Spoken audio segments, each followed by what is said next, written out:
St. Louis, Missouri. Tell me, ladies and gentlemen, you tell me below. I like to know your opinions. This is how I learn and get better at doing these reviews and knowing about the world. Tell me, was this a great, compelling television? Great, compelling WWE? Was it just total filler? Or was it somewhere in between where you can say, well, you got a little bit of interest, but then there's a lot of filler in this damn thing that really makes no sense? I say somewhere in between. This was not a great go-home show for the WWE. It wasn't. I'll get to the beginning of the show. I believe that is the most important thing right now. But let me go to Titus O'Neil and Sheamus. Why? Why was it even there? Why was this even on the card? I'm sorry. It made no damn sense. Really.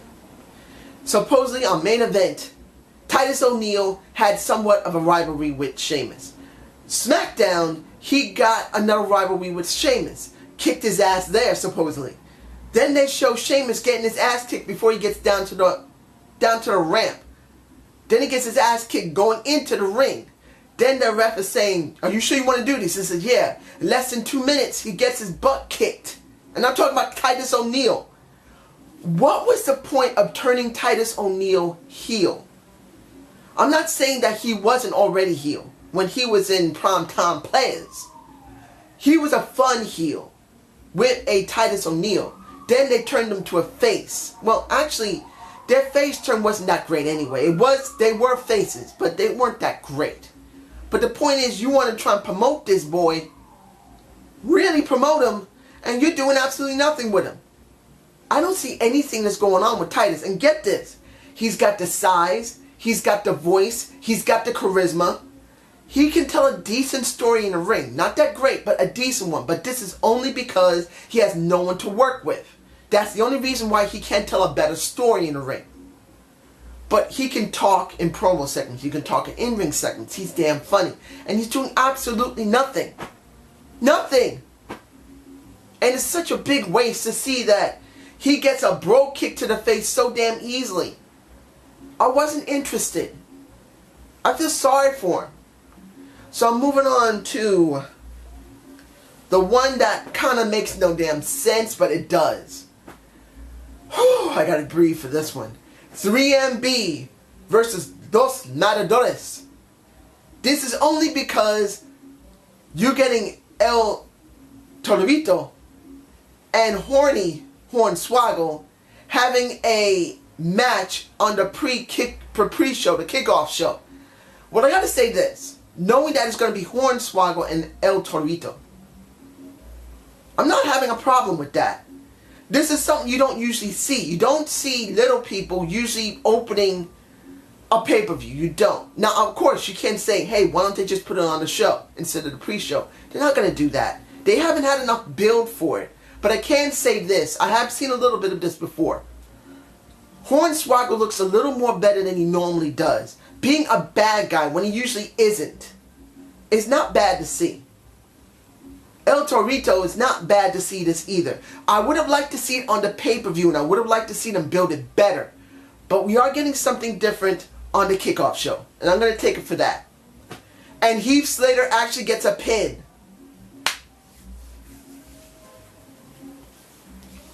They want to get Hornswoggle over.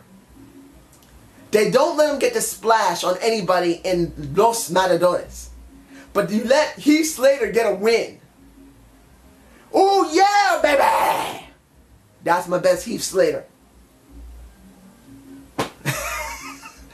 It makes no sense why Heath Slater got a win. They could have just DQ'd this. But I gotta understand why, because they did a lot of DQs during the night anyway, so I'll go from there. Now the match that I really didn't care that much for, but I understand it. I'm glad it's happening. Cody Rhodes versus ADR. ADR getting the win I didn't really care about. ADR really has nothing to do right now. I haven't seen him do anything for almost a year. Maybe about 11 months now. I haven't seen anything compelling from him. Nothing. So seeing him win over a Cody Rhodes really doesn't interest me. But seeing Cody Rhodes getting angry, very angry with his brother, does interest me. Cody Rhodes versus Goldust by SummerSlam. Think about it, ladies and gentlemen. SummerSlam. Cody Rhodes versus Goldust. The two sons facing each other with their father, Dusty Rhodes, at ringside trying to go, who do I vote for? Who do I go for? My older son or my younger son? The son from my first marriage to my son of my second marriage. What should I do? What does a plumber's son have to do? It sounds so pretty, but I can't decide what the hell to do. I want to see this. Throw Dusty Rhodes with his two sons. It will get heat. It will get pops. We don't see Dusty often. We don't see brothers like this go at each other often. Please, WWE, do this by SummerSlam. Not by the next pay-per-view. That'll be stupid. Build into it. Moving on to the brothers again. Usos versus Rybactyl. I can't even stand saying their name. Sorry, ladies and gentlemen. I'm in a lot of pain right now. The weather's been very bad. As I told you, I get a lot of agony, but I wanted to do my video. But anyway, Usos did a nice showing. It was good to see them get a lot of pops. They deserve it. They did a good match with Rybactyl and I'm getting them so mixed together. I don't know. You get my point. I don't really care about Axel and I don't care about Ryback. I don't care. But it was good to see the Usos still win. That's what I want to see. Let these guys have a good long title run. They've earned it. Now let's move on to Lana and Alexander Rusev. I just fall in love more with Lana. I'm going to say this right now. She comes out. She doesn't say, Ivania. She don't do that anymore. I wish she did because I enjoyed it. With those long, sexy legs and those nice heels, she looked delicious. She comes down, still telling her man what to do. He goes up against Xavier Woods, getting his ass handed to him. And supposedly both these guys are going to be in a 2-on-1 handicap match with Alexander Rusev. How do I feel about that? I'm alright with it. I am alright with it. Alexander Rusev can go into the main event and be dominant. It's just they need to do it properly. I just hope they do. Now, I'm going to get this done. Dolph and Hugh Jackman and... Let me do this again. Dolph, Hugh Jackman, and Damien Sandow dressed as a very pale comparison of a Magneto. I don't care about the beginning with Hugh Jackman. His trailer for his video, his movie looks all right. I don't care right now. The Dolph thing where they get friendly afterward, I don't care. Hugh Jackman really needed to prepare for this because he just sounded kind of stupid. Oh, we did it. Oh, that's it? That's it? He sounded a little dumb.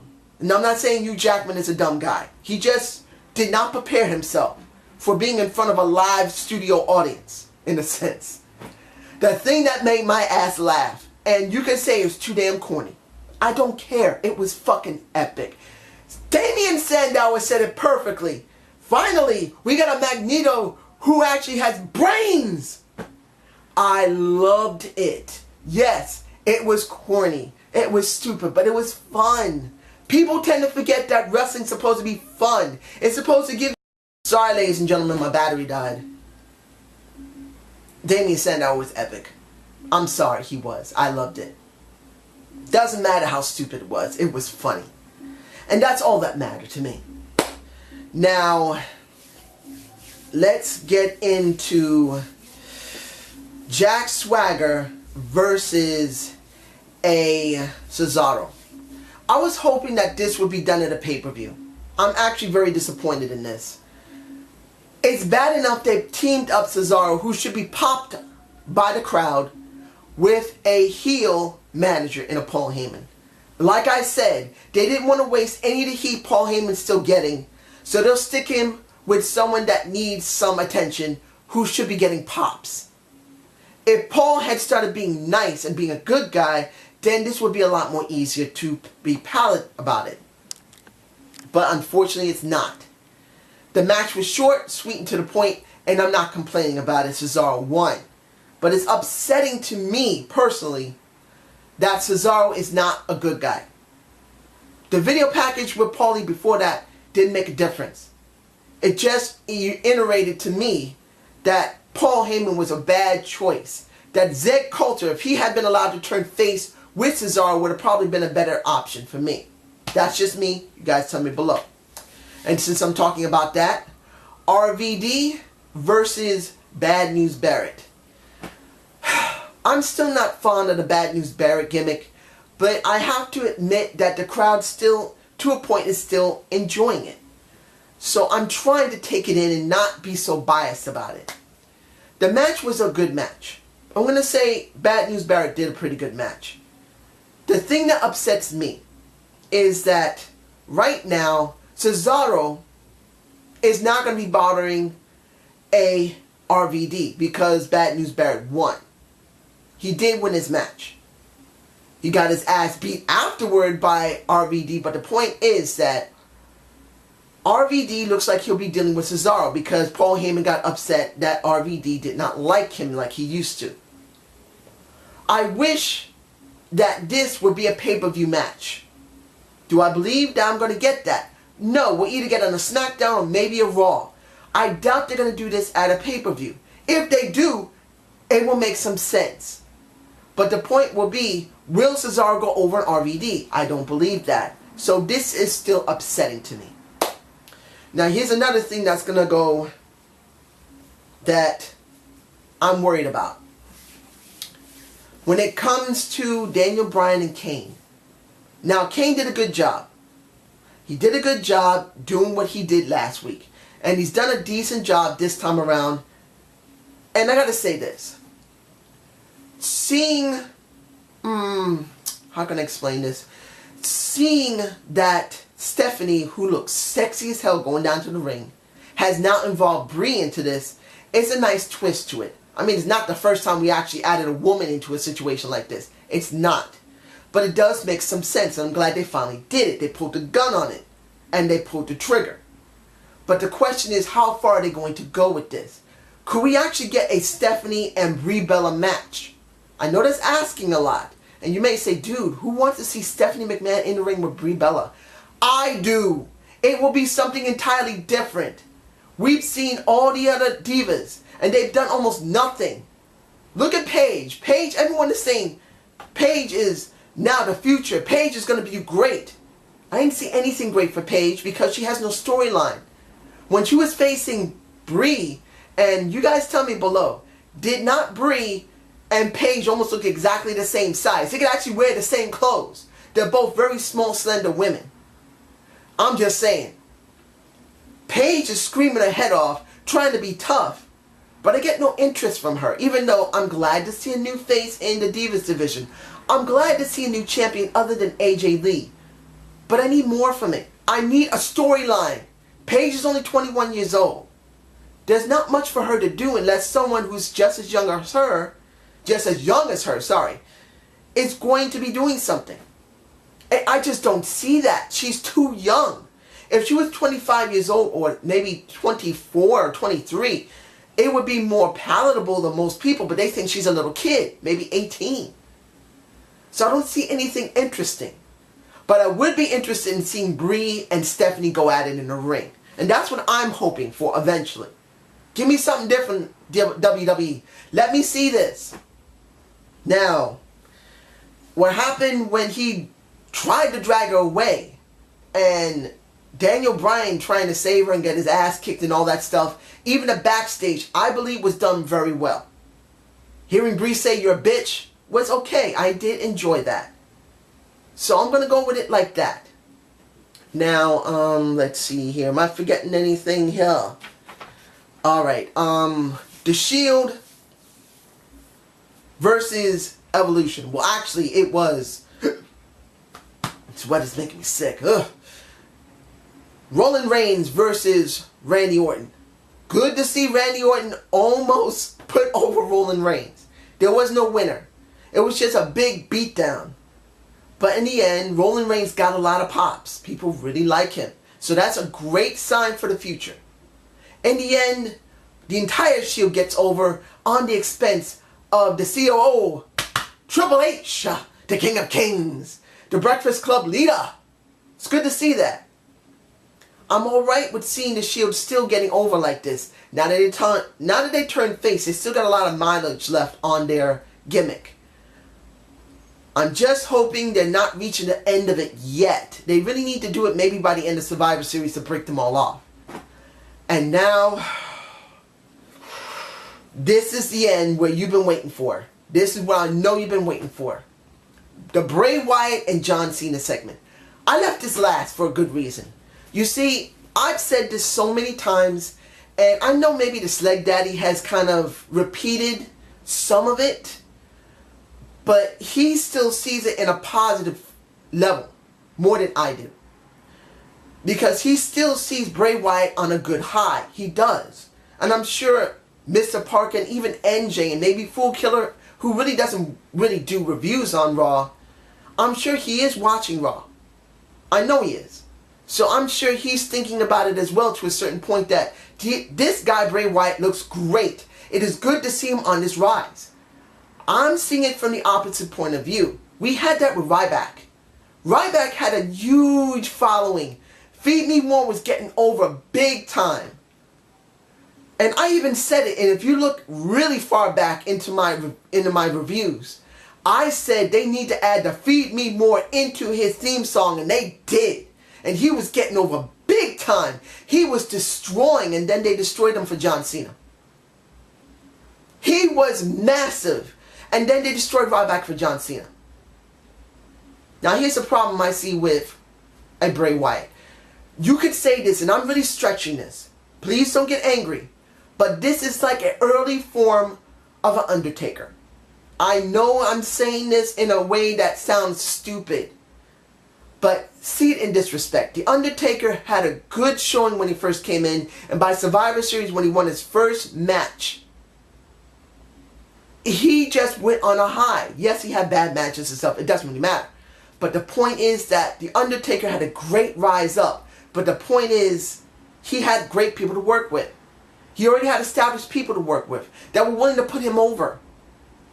I see a Bray Wyatt, and I know the Sleg Daddy said it himself. He would love to see Roman Reigns versus, I believe, Bray Wyatt at the next WrestleMania. And I would love to see that too, but I don't think that's going to happen. Because Bray Wyatt is exactly where a Ryback was. He was so popular. He was doing great, and then they dropped him for John Cena. Right now, John Cena is the problem right now. Either he's the one that's deciding this, or it's Vince, Stephanie, or Vince's son, Triple H. I don't care who. I do not see this going out well. I'm going to be honest here. If Bray Wyatt does not win at Extreme Rules, you can write him off. And I'm not saying he's still not going to have a good rise after that. People are not going to still want to see him succeed. But here's the thing. If a John Cena does not put you over by a pay-per-view, when you really need to see each other, you're not going to make it. You don't. They're going to bury you. Now, he's already faced John Cena at a pay-per-view, and he lost. Now he's going to be facing him again at a pay-per-view. Does that mean he's going to win? No. I'm hoping he does. That at least gives some type of credibility going into SummerSlam. But I don't see it that way. I see Bray Wyatt getting buried by John Cena. I warned people about this. John Cena or Steph, Vince, or Paul himself, Mr. Triple H, if they are still signing off on John Cena looking strong, and they're willing to destroy talent for him, this is not the new era of the WWE. This is the still old hash, replayed era that is dying. I said it already. Does the WWE have a new era? I said no. The WWE is bleeding to death because they don't want to take care of the current talent. They don't want to take care of the talent that's been around for no longer than 4 years that they just brought up. And they don't want to take care of the talent that they just brought in. They want to bury them. And the WWE is not going to last that long if they don't do something. I've said this already, I'm going to say it again. The WWE wants to transition everything they're doing from cable and satellite to the internet. You're going to watch it very soon. They're doing everything they can to make it interesting for their show online. And they think John Cena's the way to bring it in. And I say no. Unless they stop this with John Cena. And I don't directly blame him. He is part of the problem. He's written off on this. But I'm telling you right now, if they don't change, they're going to destroy their company. So, I hope you enjoyed the Zane's view. Please give me a comment below. Maybe give me a like once in a while. I don't usually get them. And I will be getting to my TNA Impact review as soon as possible. It has been incredibly painful for me for the last few days with all this rain. Peace!